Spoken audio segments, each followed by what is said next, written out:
This is NASCAR on Prime.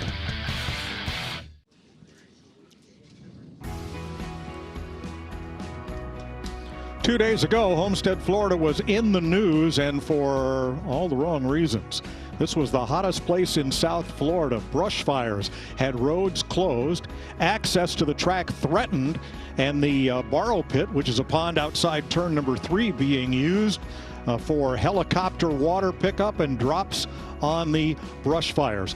Compounding the problem is that surrounding the racetrack, every piece of land is used to grow palm trees and shrubs and vegetation for the Miami area. So now there's just a little bit of smoldering. This shot is live, and Homestead Miami Speedway is no longer the hottest ticket in town. Welcome to practice and qualifying on Prime for the NASCAR Cup Series.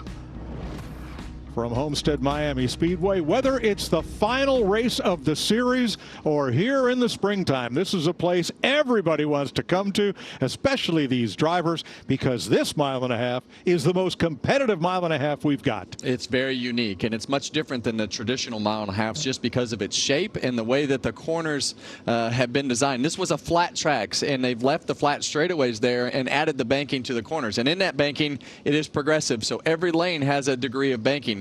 But the preferred line is going to be pretty interesting through 1 and 2. Pretty self-explanatory in 3 and 4. Well, it might be preferred, but only a few can master it. And those few, you know, the Larsons, the Reddicks, we know the guys that can run up high. That's what I love about this racetrack. You have to. We have road course ringers. Here we have wall riding ringers, and those guys, I mean, within an inch actually from the wall, riding that outside, making the most of the lap time, the momentum around this racetrack is so key on these long runs. Very, very tricky to do. Yeah, this track was built as a rectangle, as a mini Indianapolis, if you will. Then they changed it into a traditional oval. Then they added the progressive banking, and now we got a pretty fantastic racetrack to work with here. Let's get downstairs and see what colors of magenta and teal Regan Smith is rocking today. Well, you guys just mentioned the guys that like to run up top. Tyler Reddick, of course, being one of those guys. Last time here, Tyler, a thrilling victory for you with a last lap pass on the top side, one of the best finishes of the year. What are you going to be looking for out of the 45 car today to do the same thing tomorrow? Well, hopefully, you know, we don't have to, you know, stay out on old tires and win the race that way again. But nevertheless, I think today, you know, it's just about kind of searching around, kind of just validating the car is doing everything you want it to do. Obviously, you know, it is great to, you know, when practice is all said and done, look at the averages and have the fastest car. But I think for us today, it's more about just learning and understanding what our car is capable of and what we think it need to work on for Sunday. All right, good luck in practice. Larry Mack, our crew chief, what do you got for us? Well, Regan, we run 7 races at 1.5 mile tracks at 5 different 1.5 mile, but this one is totally different from the rest of them. It's like racing on a piece of 80 grit sandpaper, and these teams have one set of Goodyear tires. The goal is to make a long run. If you try to make a short run and make changes, you'll just start chasing yourself. But guys, the biggest thing, they'll evaluate long run, short run, but a driver once told me, for every long run, I got a short run too. I need to be good at both. All right, thanks, Larry. 2 groups, Group 1 and Group 2. The field is split in half. 37 cars here, the 36 charter cars, plus J.J. Yaley in the 44 is the one open car to compete. You know, to Larry's point right there, Kevin, that's what the trickiest part about this racetrack for me is, you know, to be good on a long run, we want to get that air pressure as low as possible. I want to be as free as possible to keep that car as neutral as possible on the long run, not let it get tight where I have a lot of wheel in it and the thing, you know, slow and dragging lap time down. That being said, that is not very good for a short run and holding your own on a restart. That's very tricky to be good on a short run and be good on a long run as well. Yeah, go ahead, Mike. Some new colors for Denny Hamlin here. Now, their hauler had been mostly blank all season so far, and they've signed Progressive to an 18-race deal. And for me, I guess the biggest surprise is that Joe Gibbs Racing would be that deep into the season with one of its best cars with 18 unsold races. But that's over now. They are the primary sponsor for the 11 for the season. And their logo fits really nicely down the side of these cars with the numbers slid forward. So happy for Joe Gibbs Racing and Denny Hamlin to put that to bed. Social media will explode. What are you trying to do? That's fine. That number controversy, I thought we were past that. Apparently not. Yeah, well, it's okay. It's done for a reason. Whether you like the number in the front or the middle, it's so you can put that logo on there and they can see it on television. That's right. The number doesn't pay any money. That's right. Things like the Jumpman there on Tyler Reddick's car, that pays the bill. That one pays plenty of money. Yep. 2 groups. I think that's important. Just saw Larson with a headset on, looking at lap times, watching where these guys are running, listening to his teammates. Probably, actually, none of the. Well, it looks like the 9 car is going to be in this one. Anyway, these teams having the opportunity to watch their teammates and listen and learn and know where the air pressures are at, that helps you on these long runs and the balance of your race car. So here's what I would do if I were going to practice. And leaving the pits right here, you have one set of tires to practice on. You have to go to qualifying right after this. We have to have a reference of coming to the green. We got to know the grip level. We got to learn what that grip level needs to be, because the fall off in this practice is going to be a fair amount. We know that coming to Homestead. You know that the fall off is going to happen. So how, as a driver, do I reference what I need to be doing from first lap of practice to the end of practice and then go back to qualifying and run fast again? Tough to do. That was one of the things. I go back to the Hendrick camp. The 9 cars, all 4 cars are in that second group, so they don't have an opportunity to look at a teammate and understand where they're going to be. Larry? Yeah, I actually talked to Paul Wolf, crew chief of Joey Logano, about that very same thing this morning. Ryan Blaney, Jonathan Hassler, they're in the first group. Paul said, we're not happy they're in the first group because that means they've had a rough start to the season. But we absolutely take information from them, apply it to the 22 car before we even leave pit road for our practice. Thanks, Larry. Kevin, which did you prefer, Group 1 or Group 2? I always preferred Group 2. I feel like the cars are, a little bit grippier in this first run. And I think as you get to Group 2, they get to learn more. They get to watch the SMT. They get to listen to the radio. The more information that you have in these short practices, the better off you're going to be. So as in every week, this is a constant learning process of what you need to be doing, where you need to run on a racetrack. This guy right here last year kind of changed the groove in 1 and 2. He would drive this car way down in there on the bottom and let it run up the racetrack just like that. Use that banking, and that was a really unique line, but it worked really well for Carson last year. I think in 3 and 4 you're going to want to be up against the wall, because the more you can run against the wall, the more time you will have at the end of the run with those tires being happy. See, there's the 3 distinct lanes, if you will, of this racetrack that you spoke of, Kevin. And the progressive banking of this, just as the tires wear, the longer runs, if you want them to last the longest, you just keep moving up more and more and more. Yeah, two veteran drivers right there. And frustrating for Denny Hamlin, right? Because you come out of the pits and you want to be able to get a good read on your car for the first few laps, and then you have slow cars that are trying to space themselves out, and Kyle Busch winds up in front of Denny Hamlin. Now he's staggered a lap with fresher tires, and Denny's trying to understand where his car is from a fall-off standpoint. Has to run in a spot on the racetrack he probably doesn't want to run. Now Kyle's frustrated because he's a lap better on tires, and he feels like he needs to get back around Denny Hamlin. So tough to get yourself spaced out and be where you need to be. Denny already up on the wall like we were talking about, and that's what I loved. You saw off of the exit of 2, Denny Hamlin drive off from him. That momentum gained off the banking of the outside line is so crucial to a good run here. Seth Van Gisbergen down on the outside, inside. We're used to seeing Daniel Suarez with that paint scheme, but he's not used to running that close to the wall. This is going to be something he's going to have to acquire and learn. You see the 41 car of Cole Custer, and when we talk about lanes, you're going to see those solid seams on the racetrack as we watch Denny Hamlin go into turn 1 right here. We talk about 3 lanes, and you see those distinct seams right there: bottom lane, middle lane, top lane, and you have choices, and that banking is progressive as you go up the racetrack. So you got a lot of choices to be on the seam with the right sides or the left sides, bottom lane, middle lane, top lane. So as a driver, you've got a lot of options here. So that seam has a bit of rubberized filler in there between the courses of asphalt. Is there grip to be had there?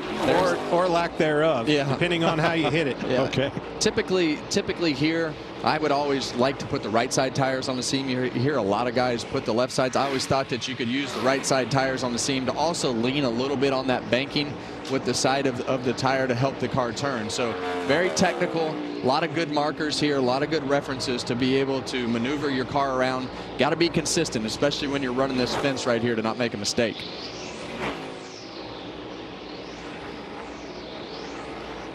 Bubba Wallace with the best 5-lap average so far. Wallace, Hamlin, Gregson, Smith, Hocevar. Seeing a lot of drivers try to run, well, like Larson running all 3 series this weekend.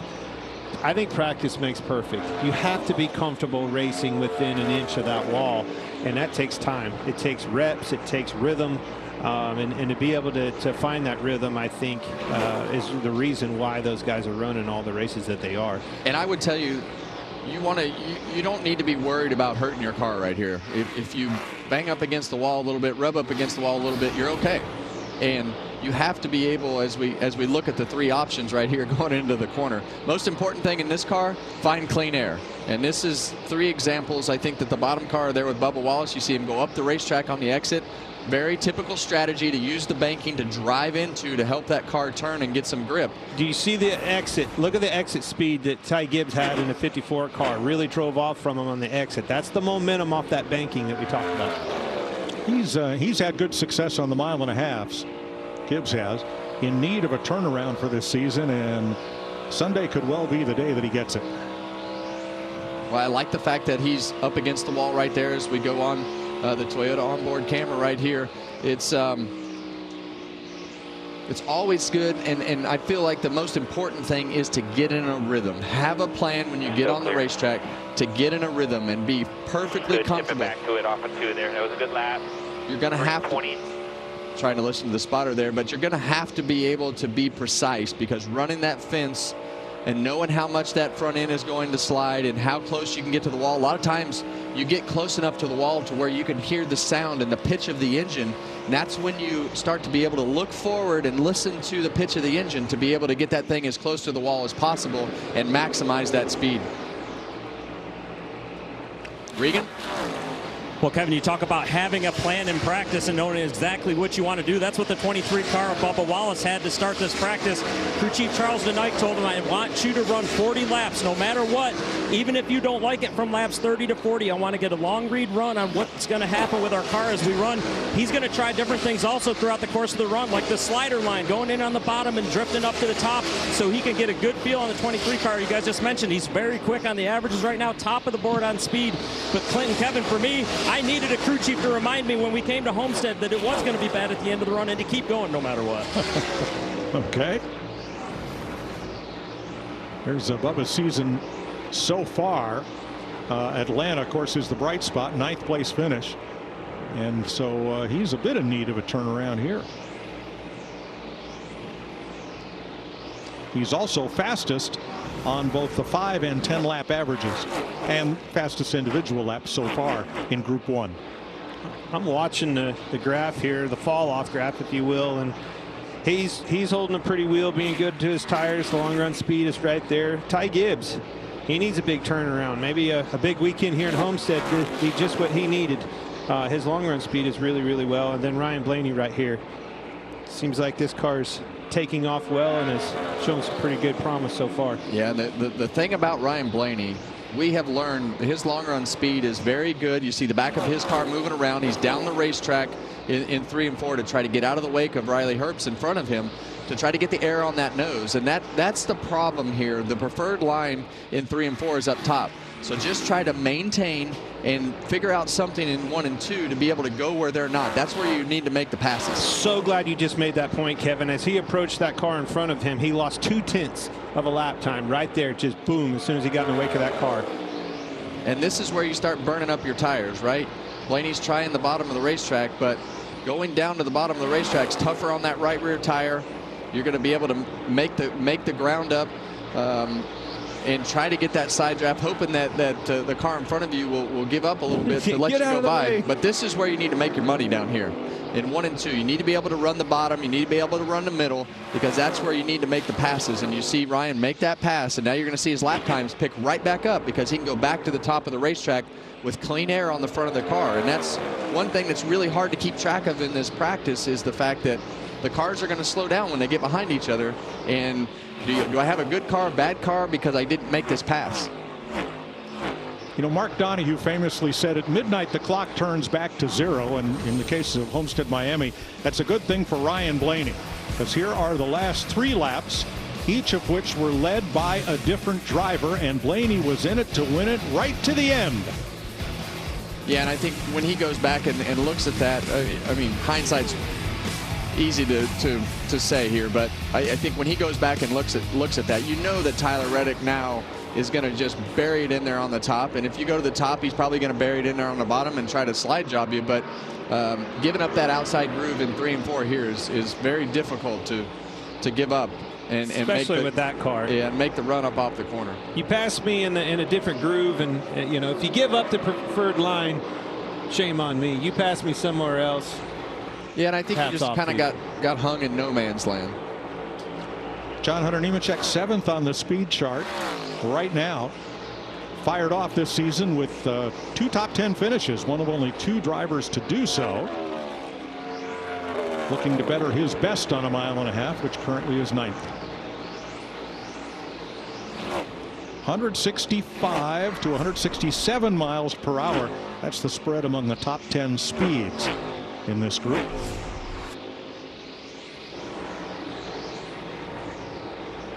Denny Hamlin continues to work the top. He has the 4th fastest individual lap, but as we cross through 15 laps, he is number 2 to Bubba Wallace. I'd say him owning that car would be all right with that, as for now. Pay window gets opened up tomorrow night, maybe it would be a little bit different. But I want to go back to what you were talking about. You slip a wheel at least a little bit, talking about Blaney. When he caught Herbst in front of him, he was forced to run down below, you know, where he wanted to be in that preferred line. It scrubs a lot of tire off your car. It wears the tires out. Even slipping a wheel, don't matter where you're at on this racetrack, you slip a wheel just the least little bit, it costs you the rest of the run. It costs you laps, and every time you slide that tire or have to go to the bottom, it costs you laps that you're gonna have your car hang on. So you got to figure out how to get through traffic, and you got to do what you got to do on the restarts. But anything that you can do to not pull that car down or hang that car on the bottom of the racetrack and make that right rear or right front tire work harder than it needs to is what you want to do inside the car. And it can be a very frustrating place to race, knowing how bad the cars were going to be in traffic when they have to follow each other around. through 3 and 4 is why that you have to really work on 1 and 2 to make it right. That's why we call it a balance of a race car too. I mean, you're literally balancing all 4 corners of that race car, especially on an old wore out surface. Larry just told us it's like driving on a 80 grit sandpaper where just cheese grades the tire off of your race car with each given lap. And the more you lean on that wheel and really turn the wheel and scrub the front tires, it's just going to build tighter. It makes those tires worse. If it's loose and you're really hanging it out and burning that right rear up, it just does nothing but just keep getting drastically worse and worse and worse. Justin Haley 5th on the board. Also 5th in the best 20 lap average department in his number 7. And in my opinion, going back to that balance though, Kevin, like you could feel it in the pull of the wheel, what I always call the pull of the wheel. Like if you went into the corner and your car was a neutral balance, you almost didn't have to do anything. You could balance the car through the corner with not much wheel input at all and basically tap dancing on the pedals. Yeah, and the other thing that you have to do in this car is you have to anticipate when that car is going to start rotating and unwind that wheel so that the car doesn't snap loose. So tough to do here at Homestead, but that's why you see all these drivers out on the racetrack making lap after lap after lap to make sure that they have a good reference in their head as to what that rhythm needs to be. Larry? Kind of monitoring Kyle Busch in this 8 car, Randall Burnett's crew chief. He's not that happy with the race car. He said it gets in the corner good, it goes through the middle, but he has no steering. The front wheels are not gripping. It's tight on the exit of the corner. I know you guys might find this hard to believe. I found some data to watch, and he's playing with the throttle way off the corner, which just kills his straightaway speed. Well, and after 20 laps across the board, we're seeing about a 2-second fall off from the fastest laps of the day that were all set back on either lap 1 or 2 of this session. And what you're going to see right here with the throttle, you're going to see the throttle up here in the top, and this is a place you're going to see an immediate lift right there, and now you're going to see a lot of partial up in the corner of this screen as you go through the middle of the corner until that car you feel like it has grip. So a lot of partial throttle to make sure that that mid-corner speed is where it needs to be. As the tires start to wear out, you just give it whatever you think it can manage without sliding the back of that car or pushing the front tires. Now Busch has the 10th fastest lap of this session, but he does not show up in the top 10 of any of the averages, 5, 10, 15, or 20 laps. Can also be a very deceiving place. Yesterday in the truck race, Brandon Jones was one of the better cars in truck series practices, firing off. We're like, oh man, he's gonna win the race and have a chance to win the race, and he never showed up all day. And I think a lot of that just depends on the decisions and the things that happen as you get through with this run, and the conversations that you have with your crew chief and your engineer tonight after qualifying becomes super important, from the tire wear and the rhythm as you had in the car, and digesting, was I in traffic, not in traffic, what do I need to do, what's the pace going to be tomorrow, so that you can set those stops.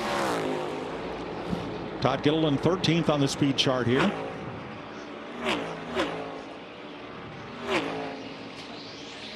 Top of the averages, Wallace, Hamlin, and Blaney pretty much across. I want to add another one that I'm looking at to that list, Justin Haley in a 7 car.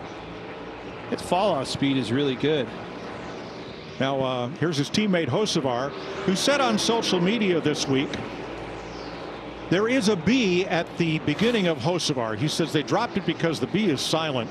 Barb, our audio tech, first noticed this a couple of weeks ago, but every race winner this year has a last name that has started with B, so he wants a B apostrophe Hocevar, and the B is silent. Yeah, you were going to pronounce that, so how is that? Hocevar. Bozavar? No, the B is silent. Bozavar? Whatever you want, Clint. You said B. Oh, here's Bahaley. Bahaley. Everybody wants in, Clint. I want to be in. Your name just happens to start with a B, but the rest of us are left out here. If it was that easy, get me a fire suit and brain bucket. I'm going back in. Racers are a very superstitious bunch of people. Yes. Yes. Yeah. They don't want certain colors. They want this color. They want to get on that train and think that there's some magic button. There's no magic button.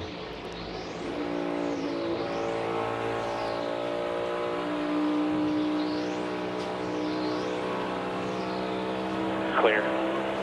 33.68. Really, really, really good. Riley Herbst 11th on the speed chart. This car right here is flying on a long run, and I'm glad that we're on him. I was looking at his long run speed. He moved up. He did something. That was a picked full up. second quicker than Denny on the same lap. You hear that right there? Yeah. A whole second faster. I guarantee you he finally moved up through the race on the racetrack and is rolling. Drove right to his teammate Denny Hamlin right in front of him. Probably learned it from Denny. And that's only a 1 second fall off from his fastest lap. And you see right here. We'll get a good look at your pit entries then over here in 4. Watched it last night with Larson in that truck race. Kevin, I was watching you. Until he moved up, he wasn't going to catch those guys. He moved up and finally decided, all right, we're going to throw caution to the wind. I'm getting on this wall and riding it. He picked up a second and run them leaders down in a hurry. That's exactly what Ty Gibbs did. He's backing off right now, isn't he? I think he's just backing off, getting some room in between him and Denny. And I heard him talk about getting a good visual for your pit road entrance there. So being able to have some space, maybe going to pit road, or he wants to keep running one or the other. I mean, you're not going to pass him right now, so you might as well just keep getting a good read on your car so that you get a good tire wear. Regardless, when he moved up and got latched onto this wall, got comfortable out there, he picked up a second a lap. That is huge.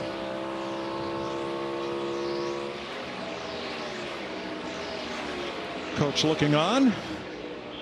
Probably liking what he sees. I know I would be. Kid needs a big turnaround. This could be it.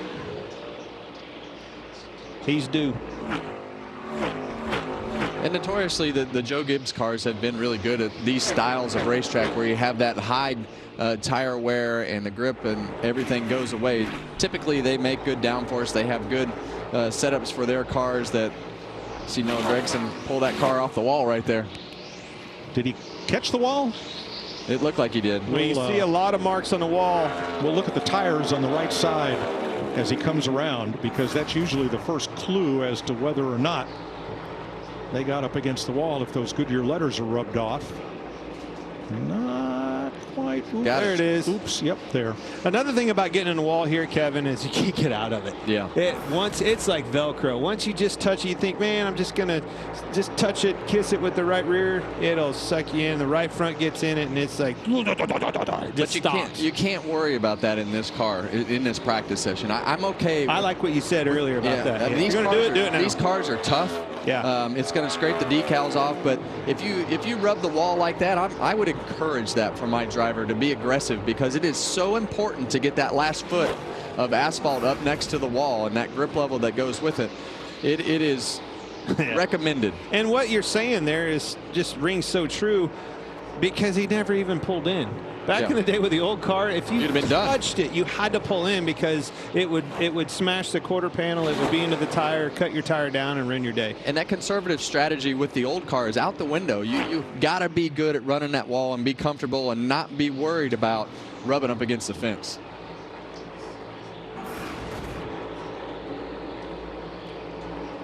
This was Bubba Wallace watching Noah Gragson there.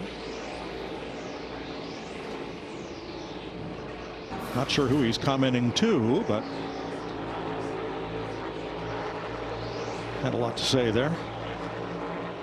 So these 19 cars have just under 4 minutes to go. And then the second half of the field by the NASCAR metrics. So the cars higher in the point standings and with the best finishes from the last week will be in the next session. Yeah, and I think Bubba Wallace was probably at his pit box. He's pulled in the pits, and he was standing there describing his car.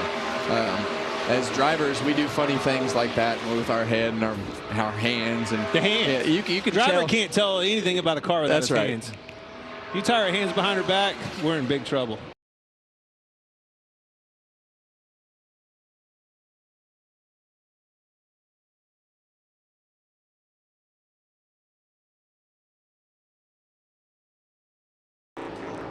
Gibbs, fellas.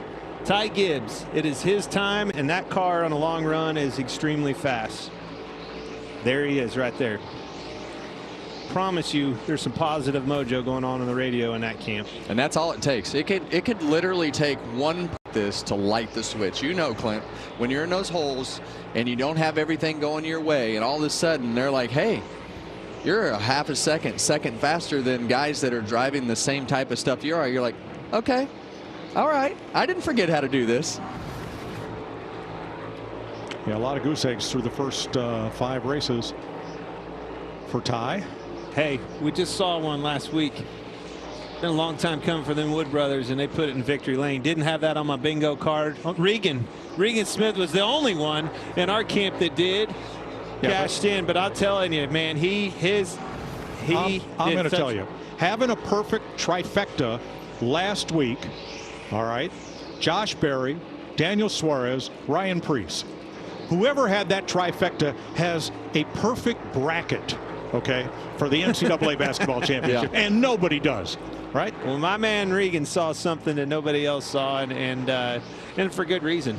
You know, I said it going off the air. That wasn't a fluke. He was up front all day long. And again, going back to the point in all of this, Gibbs, he's due, and I think it's time. Gonna have to put it all together. Well, this one too, better and better. But they have the hardest part down. They got the speed. That's a fact. When you have the speed, it makes things so much easier. Fixing all the rest of the stuff is doable. Watched them last weekend. They unloaded it at Vegas. We're like, man, where is Ty Gibbs? You don't want to just completely, you know, be negative towards it, but they unloaded bad. They unloaded bad and ran bad last week.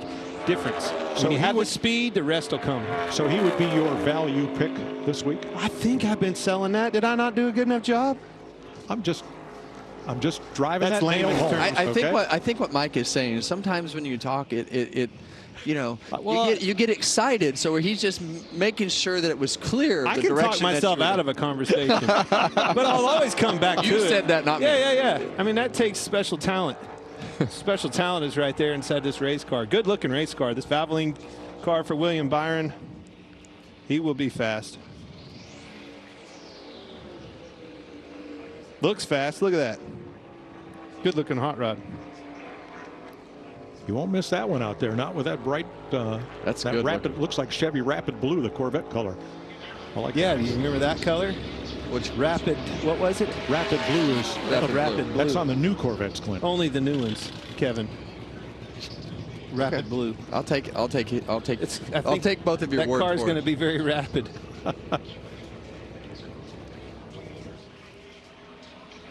All right, flags are out to end Group 1 practice, won by Bubba Wallace in the number 23. Now that's a South Florida paint job right there. Nice use of color. With a lap of 166.9 miles an hour over Jones, Gregson, Hamlin, and Haley. Group 2 on the way. At Napa, we're the pros that know how to make your business our business. Pros everywhere you need us, with every part you need. From brake pads to stock your shop in Orange County, California, brake pads, to oil filters for your fleet in Orange County, Florida. It's why we built a nationwide network of parts and exceptional service, all driven by one mission: to keep businesses big, small, and everything in between moving full speed ahead. Hitting the open road is not just about the miles you travel. It's about the freedom you find along the way, where relaxation embraces the spirit of discovery, where technology seamlessly blends into the background, where innovation meets dependable design, and home comforts are always within reach. Because life's best stories aren't written inside 4 walls. They're lived out here.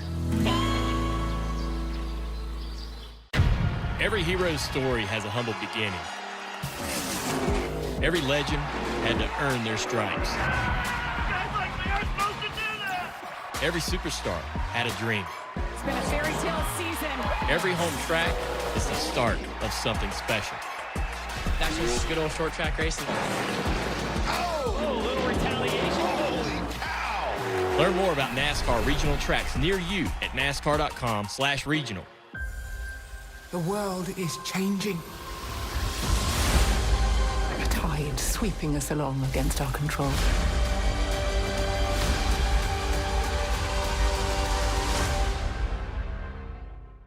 March Madness! It gives you all the feels. I got the feeling. Crowd going crazy. Can you believe this? Ice in the veins. Emotions on full display. This is what March seems like.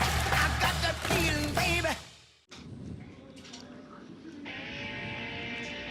Welcome back to NASCAR on Prime from Homestead Miami Speedway. Group 1 practice is done, led by Bubba Wallace, who is number 2 in stage points this year, to William Byron, whose car's at the bottom of the screen, ready to roll out for Group 2. Regan? Well, Mike, the guy you were just talking about, Bubba Wallace, of course, quickest in practice right there, Bubba, but also very good on the averages. We caught a shot of you on the camera earlier. A lot of hand signals, a lot of moving around. What were those hand signals? Well, you've raced here, so you know how tricky this place is and how rough it can be, but you're just sliding around from lap 1 to lap 3. It's really a total different race car. But I thought our Columbia PFG Toyota Camry was really good. It looks the best one out here, I'll say that. We got that award already wrapped up. But the speed is there too, so hats off to everybody at 2311. And on this 23 group, we've had speed the first 5 races. There's really no horseshoe to go with that, so hopefully we can turn it around going into tomorrow. But just trying to show up with more confidence, ask more out of the car so I can give better feedback. So it's all seeming to click right now, but long way to go. You talk about seeming to click. Last time we were here at Homestead, extremely quick, got up front, led some laps, and did a lot of good things. So does that carry the momentum as well when you come here this time? Oh, of course, Regan. I mean, you show up to a track that you really like, you actually love, one of the best tracks on the circuit. That automatically brings good momentum to you. But then you have to get in the car and work and use all your driver tools to figure it out. So I got the best people around me to help me figure out those tools and make the toolbox even bigger. But yeah, last year definitely helped, but we did not finish where we wanted to. We want to be where the 45 was. Well, good luck getting the finish this year that you want, Bubba. Thank you, Bubba. Larry, what you got? Yeah, Regan, I'm here with Eric Jones, second quickest. You guys have brought speed again with this 43 car, but I see a lot of work going on the left front of this car.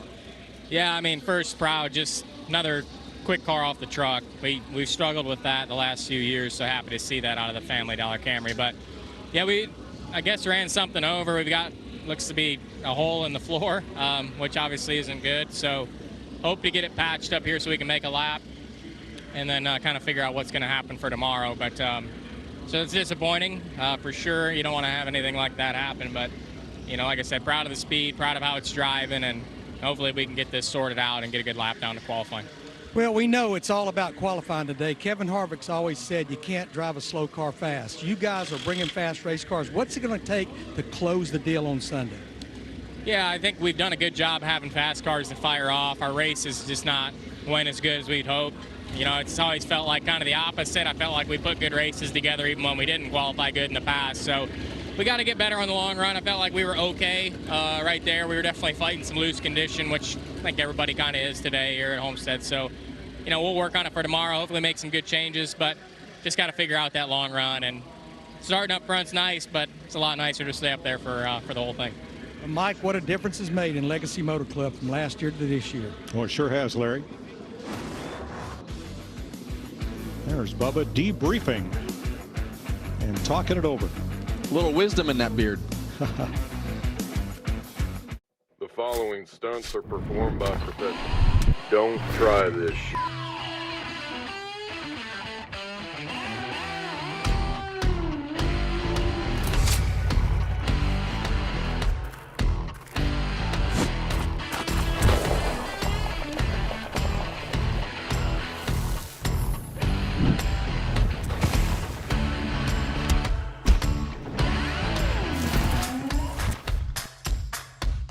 What if you could have shades like these for a fraction of big brand prices? With Shady Rays, you can. We're an independent company, so we do things differently. We offer high-quality polarized shades for a reasonable price. And we personally replace shades that get lost or broken. So far, we've racked up over 300,000 five-star reviews. I founded Shady Rays so that we can have sunglasses that stand up to whatever life throws at us. Order now and get 20% off site-wide at shadyrays.com. Welcome to the breakthrough era, the get knocked down and get back up era, the yo, how did you do that era, the keep playing era. Let's do this.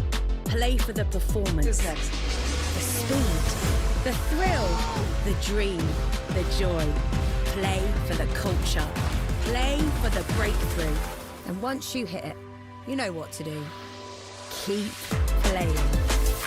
It's the fastest, most unpredictable speedway on Earth. Iron made this place. Mined, smelted, forged.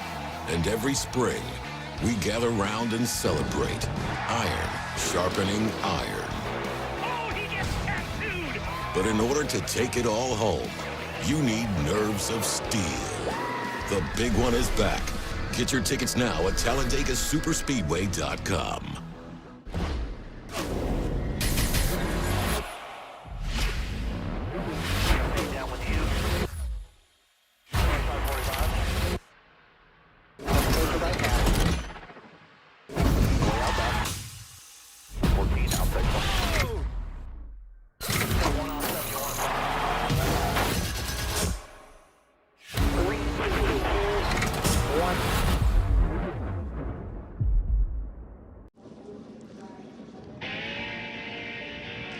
And now, in a NASCAR on Prime expert, Professor Boyer is going to break it all down for you.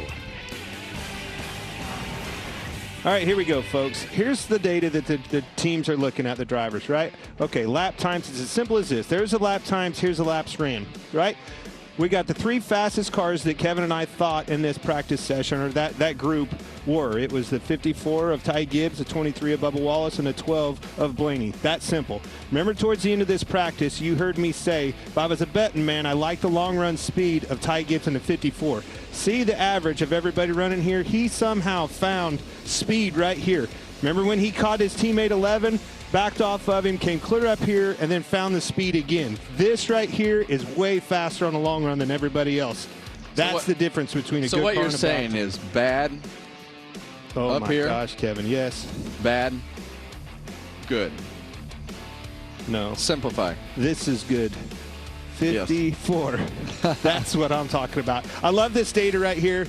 You hear us talk about during practice sessions. This is the old school, right? Now that we have longer practice session, giving these teams more laps on the racetrack, we look at that long run speed. That's what he's looking at right now. Guarantee it. Thumbs up, Ty Gibbs. See, that's his thumb right there behind it. That was a thumbs up. Had you on his radio. Heck yeah, he did. Blaney was another one. You heard me say the 3 cars that I thought was the fastest in that group, that 12, 23 of Bubba Wallace, and Ty Gibbs. We haven't said Ty Gibbs much this year. Maybe it's his weekend. Well, Blaney is always good on the long runs, and the reason that we think it is that way is because of the fact he doesn't have to ever turn his car as much as everybody else. Seems to be able to run his car freer and be able to keep that car turning as the run goes on, but also manage the back. So very unique. And here's a look at the drivers that'll be in Group 2. And again, this is set by the metric. Last year there were 3 components to the metric. This year there are only 2. And I believe it's owner point standing and last race finish. That's what determines where each car goes and whether they're in Group 1 or Group 2. Well, we see a lot of tire marks up against that wall, Clint. We see a lot of scrapes on the right rear. I love that. That's perfect. It's on the fender, not the tire. Well, that was Gibbs. Here's Denny. There's Bubba Wallace. All the cars that were fast. Riley Herbst.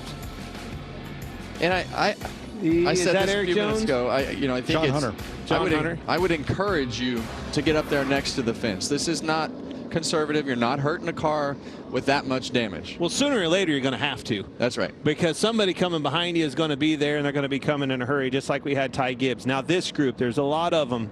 You heard me say at the beginning of the show, who's the wall riding ringers, and I think the 5-car Tyler Reddick. We know Blaney's good at it. These guys possibly can do it even better yet. So Larry, it seems like we had quite a lengthy break between groups here. What's changed? Well, Mike, NASCAR keeps trying to figure out how to make this work the best for everybody, keep it on equal ground with 2 groups of practice, 25 minutes apiece, and then going to qualifying.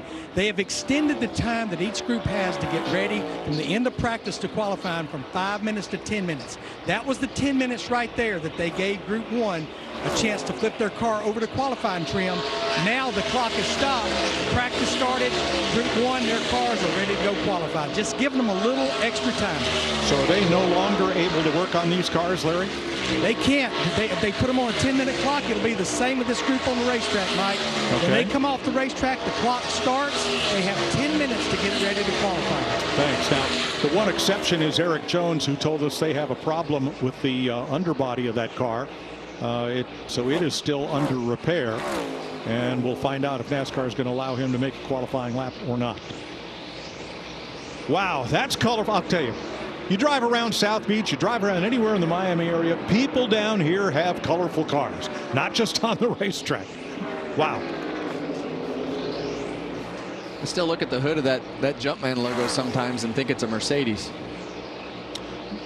You could be forgiven for that. I mean, the Mercedes three-pointed star is about 100 years older than the Jumpman logo, and there is a similarity. Always have unique, good-looking cars, though. Yeah.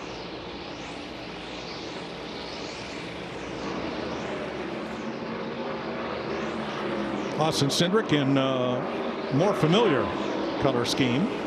And one of my favorite schemes because it's the brightest one, so for a blind guy, makes it a lot easier to see. Austin did a great job last night on pit road during the truck race. He was one of our pit road reporters with Carson Hocevar. See that car bouncing a lot. Austin was the one not in handcuffs, right? You know, you're right. This is the easiest car to pick out on the racetrack.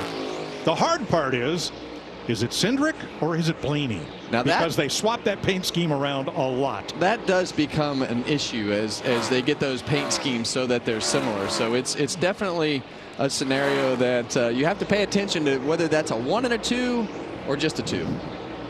By the way, nice job last night on the truck race with Brad Kozlowski and Joey Logano in the booth. Richard F. Gross produced that race for us on Big Fox, and everybody watched.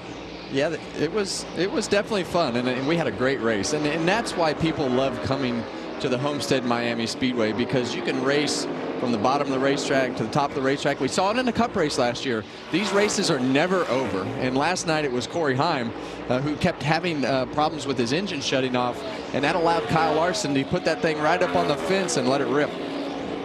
Put himself in position to have a chance and wound up winning the race. Spin to win. Kyle Larson last night. That's pretty awesome comeback. Here's one that knows how to run the boards, as they say, Kevin. Well, we expect Kyle Larson, Tyler Reddick, Christopher Bell, and those are the guys that are typically really good at running the wall. And now in the first session we saw Ty Gibbs do a really good job doing the exact same things. The hard part is doing that for 400 miles and not making a mistake.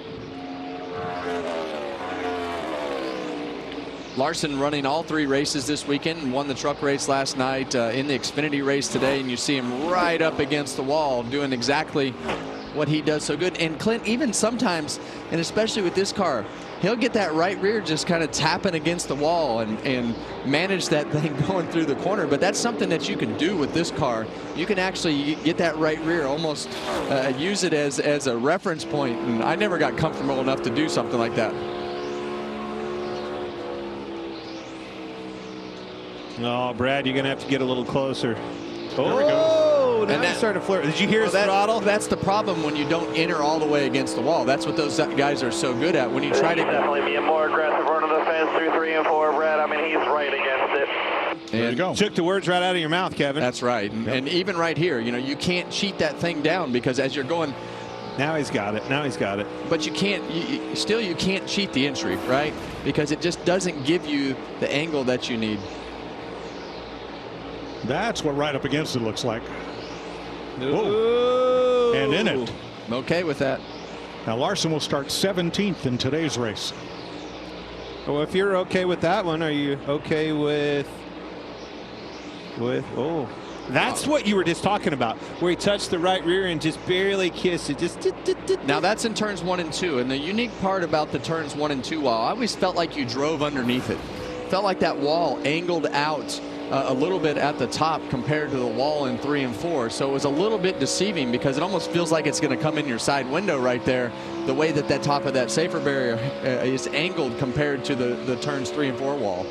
This is a rhythm thing. You don't just pull out and get comfortable being up there that close to the wall. Once you get in the rhythm, you get in sync, your lifting points, your pickup points, all those things start coming in. And when you find that rhythm, that's when you can stay out of it. That's why a guy like Larson that hits it once, twice, just keeps at it and finds the happy medium there, and he'll find the slot and stay in it. And Larson is fastest in this group over Bell, Briscoe, and Bowman. Drivers in Group 2 are shown here in white on the pylon. Group 1 drivers in gray. Regan? Mike got a report after the last practice of a potential vibration on the 88 of Shane Van Gisbergen and ran down to check it out. Nothing wrong with the tires, much like it's been all year long. These tires have looked great coming off of the cars, but take a look at the inside of the wheel well right there. That is all the rubber buildup. Of course, these guys are running right up against the wall, and we've mentioned all day long about how this is like 80 grit sandpaper on the racetrack, and it's a cheese grater for the tires. That rubber has to go somewhere. Normally, if we're running down on the bottom of the track, it just goes up to the top of the track. It can't do that. It is ending up in these wheel wells, and guys are picking up vibrations from it. That'll do it. Doesn't take much. You put ounces on them to when they do balance them, and you're talking about more than ounces everywhere that are stuck to the wheel. Joey Logano at the bottom of the speed chart right now. Not sure what they're working on, but his fastest lap of 32.88, half a second off Bubba Wallace at the top of the board. Yeah, and this is one of those places that's could be challenging for the way that the Fords have kind of dealt with traffic. We saw Joey last week, very good by himself, controlling the race when he had the track position. At this racetrack, you get locked into running this fence right here, and if your car is not as good as everybody else is following, it makes for an extremely long day when those front tires don't work like they should. Berry and Logano 31st and 2nd overall. Cindric 15th. Blaney 12th. Watching Chase Briscoe, who is 3rd in Group 2 and 2nd of the Toyotas behind his teammate Christopher Bell.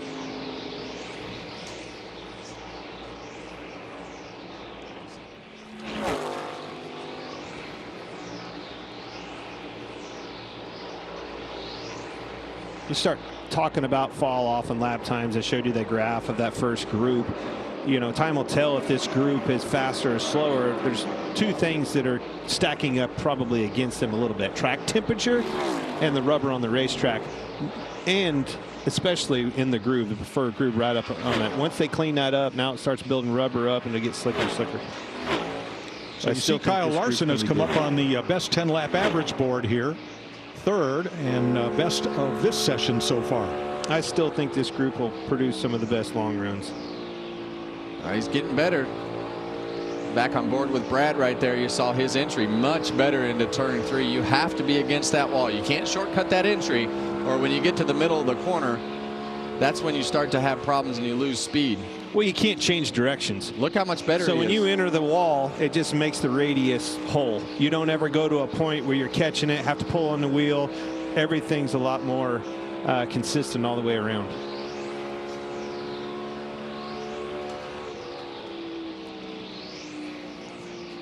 Still,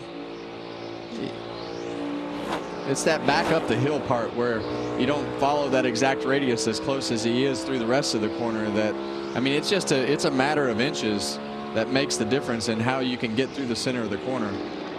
See how he's coming off the wall just a little bit, and then he gets back up to it. It's just it's a really uncomfortable feeling from a driver's perspective to be able to follow that wall and be comfortable with getting that car to roll as fast as it can and not be worried about hitting the fence. Speaking of rolls, riding with Ryan Preece, got on a roll last week. That 3rd place finish, pointing the ship in the right direction. Yeah, definitely a great run for them. But today, he and his boss Brad Keselowski both searching for speed. 27th and 29th with their best lap in the 32.70s here.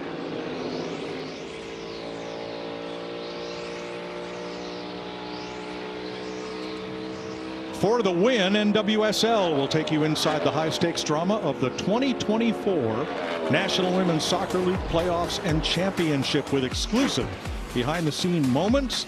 Soccer icon Alex Morgan and rising star Trinity Rodman are featured, and you can watch it now only on Prime.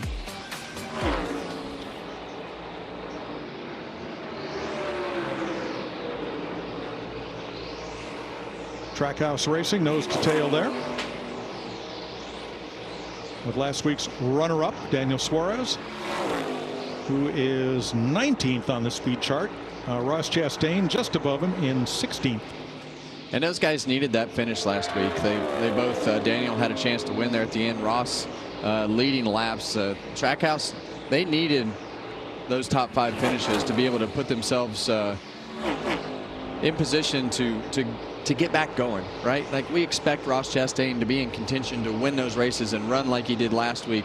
Now, it was a great pit call to get the track position with 2 tires, put themselves in position to get back on the right strategy there at the end with everybody else, and they were able to maintain that. So Suarez, he had a real shot at the end, and ultimately Josh Berry just had a better car and was able to get by, but they put themselves in a position to have a chance, both of them. And you see the difference right here, right? Like, running high is one thing, but when you watch the cars that are making good time in the top, you have to be able to put that thing right up against the fence, or you might as well just move down the racetrack and run somewhere else. Michael McDowell, 10th overall, is the fastest of the Spire Motorsports cars. 32.51, 166 miles an hour, his best lap. Haley right on top of him from Group 1, just about 3 1/1000ths different. Ooh, somebody just got, whoever's in front of him just hit the fence right there. It's all the tire smoke. I think it was William Byron, which was laying some really good lap times down until that point. I think he's going to, he moved down just a little bit there, Kevin, but I think he'll be back at it. A.J. Allmendinger, 25th overall. Have to regroup when you hit that wall like that. Set you back a little bit. All right, let me get my thoughts. Let me get my rhythm back, then I'll get back to you. Allmendinger down the speed chart, but the laps he's running right now after 13 laps on track are only about 0.8 of a second fall off from his best lap.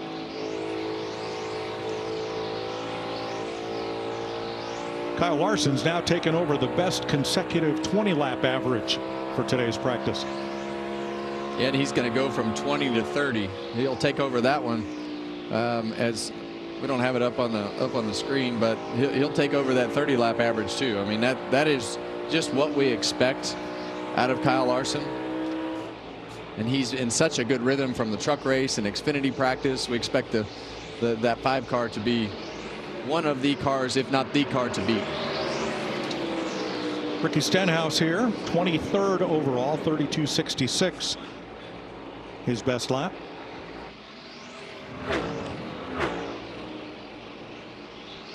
There's your best 20-lap average so far.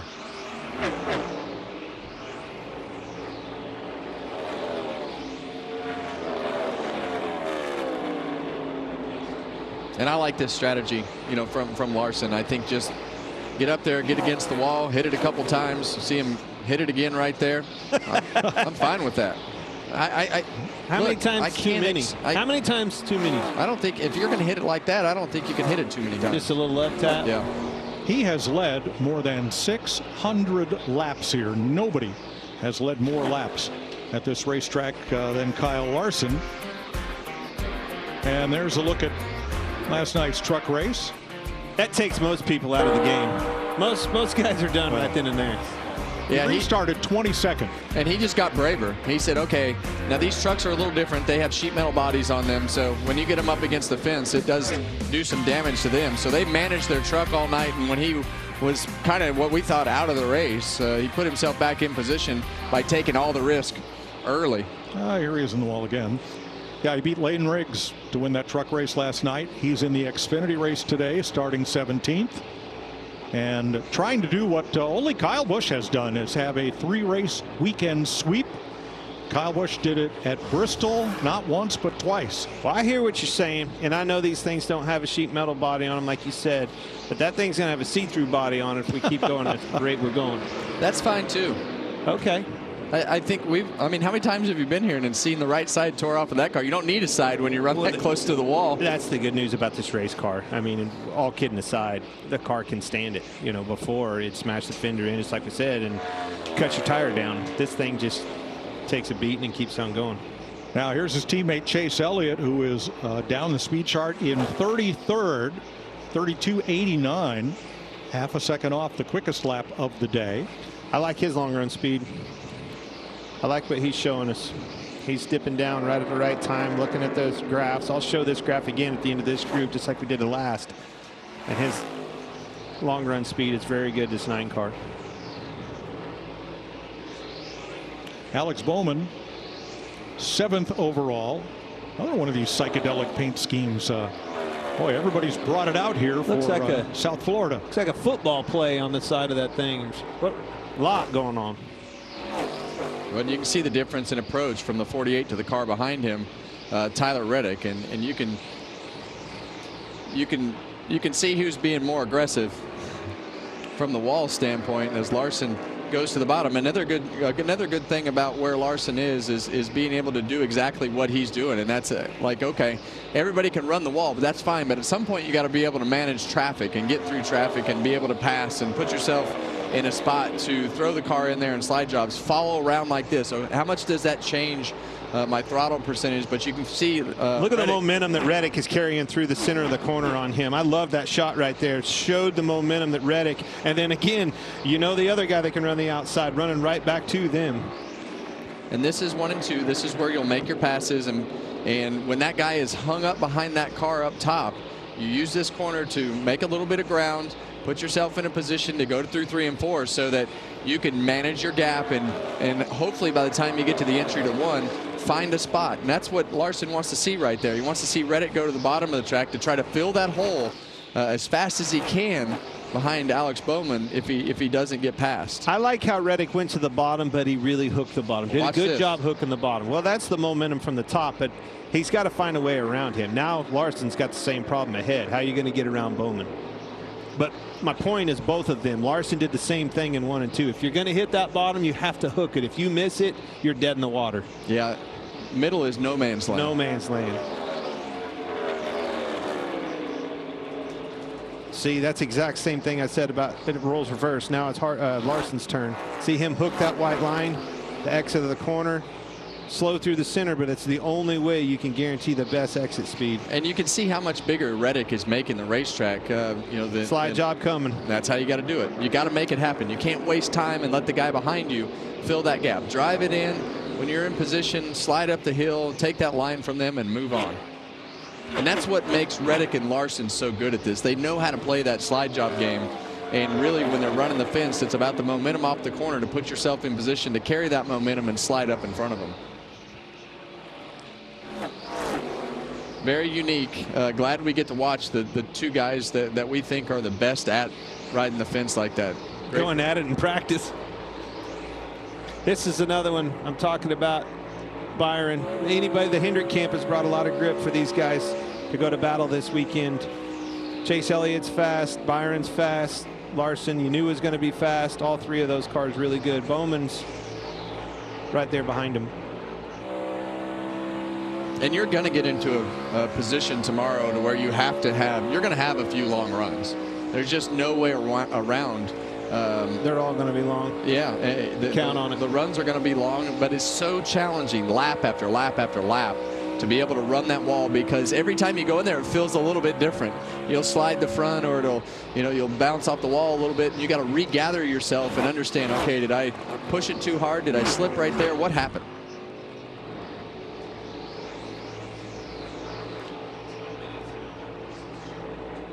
Christopher Bell has the 5th best individual lap of this session, but yeah, keep going. I think the rest of the story is not the best. They're looking for adjustments out of Christopher Bell. He's coming in a little bit early. Long run speed fall off is not quite as good as they need to be.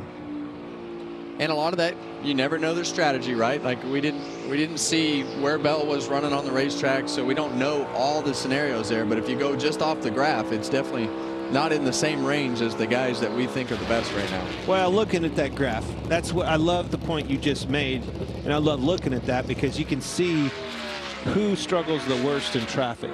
You know, they'll be running along there and their fall off, and all of a sudden that spike, that 2 or 3 tenths, was it 2 or 3 tenths, was it half a second? That's the difference that's going to make the difference in the race tomorrow night. Larry?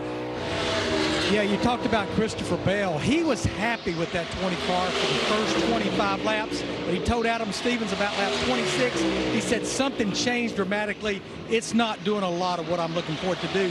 I'm not so sure they're going to go back out because I think Adam Stevens knows trying to make an adjustment to 32-lap tires, you'll just start chasing yourself. Yeah, I agree with you, Larry. There's no way they can go back out. I mean, if you went out and tried to fire off on those tires right there, you wouldn't learn anything because the tires just get so worn out and slippery that firing back off, it gets even worse. It doesn't, from my perspective, it didn't matter what you did from here on. You go out and the thing wouldn't turn as good. They want to go get a read on your tire builds, get a read on your wears, go from there. Nice to have those 3 checkered flags on the car, though. Means you can experiment. You can have some fun and do some different things here, especially when we're this early in the season. Right. Well, pretty handy. And we've talked about this before too. You just got to be careful that it doesn't keep you from progressing, to keep that motivation of thinking that you're behind. Kevin, when you've won a few. What? When you found yourself in victory lane, did you lose motivation or did it build the fire? Well, I just meant to be creative about looking for the next. Not answering looking me. For the next setup. I know the answer. I lived it. It was trouble. Tasted that blood and he wanted more. That's right. Once you get to that blood in the water. All right, 2.5 to go here. Still a couple of cars making laps. You see how abrupt that car of Kyle Larson's came off the racetrack, practicing getting to pit road. Very difficult pit road because you have to abruptly get off off the racetrack from the banking to the flat, and it grabs that left front splitter, so you have to make sure you don't do it gradually. And you saw him practice because it cost him a win here once too. Yeah, he got out. His view was kind of blocked behind the car right in front of him, and he caught the edge of the sand barrels at the end of the upper end of pit road. Yeah, you're going to watch this right here, and you'll see that big, just really hard on that splitter, but you got to do it all at once like that in order for it to not gradually grab it and get that right rear sliding. You see his wall marks are above the wheel well there. Well, you can even see it. Look at the wheel. You see the paint in the wheel. He's actually, there's no tire, there's no Goodyear on the side of that Goodyear tire. He's been into it several times and a little bit harder than most. Cliff's looking at that thing like, oh, how am I going to explain this to him to not discourage him? Yeah, you see this one just barely touched. Look at the tire. Look at the wheel. Tire's just barely been rubbed just at least a little bit. Yeah, have to be careful not to hit that wheel too hard because we know the toe link is next. You bend the toe link, you're done. You have to come in and fix it. NASCAR official taking note of what's going on there. Kyle Larson is going to end this session fastest of Group 2 in every category. I won't name them. You know them. Every average and the fastest lap for Group 2, all Kyle Larson. No surprise. You have to be careful, though. I cannot stress that enough. Looking at that right rear wheel, yes, that is where all the money's going to be made. But we've seen him step over that line too much before here. You have to be careful. Keep that in check. Do not bend that toe link. You're right. That has to be, you have to manage Kyle and say, okay, we need to go, but we don't need to go now. When do we need to go? Because he can make the time. Are we at Darlington? Yeah, here's Look Byron. at this. Yep, same song. Next verse. And you see that those marks on the top of the fender. That's what I'm talking about from the wall. That most likely, sometimes you get in it too hard and it'll squish it all the way up on top of the fender like that. But a lot of times that's from the top of the wall. Saw Seabell, and here's Byron again. That's on the right front. So flags are out to end practice. Kyle Larson wins Group 2 practice. And for those of you watching on YouTube and Facebook, our coverage will continue on Prime Video with qualifying getting underway shortly.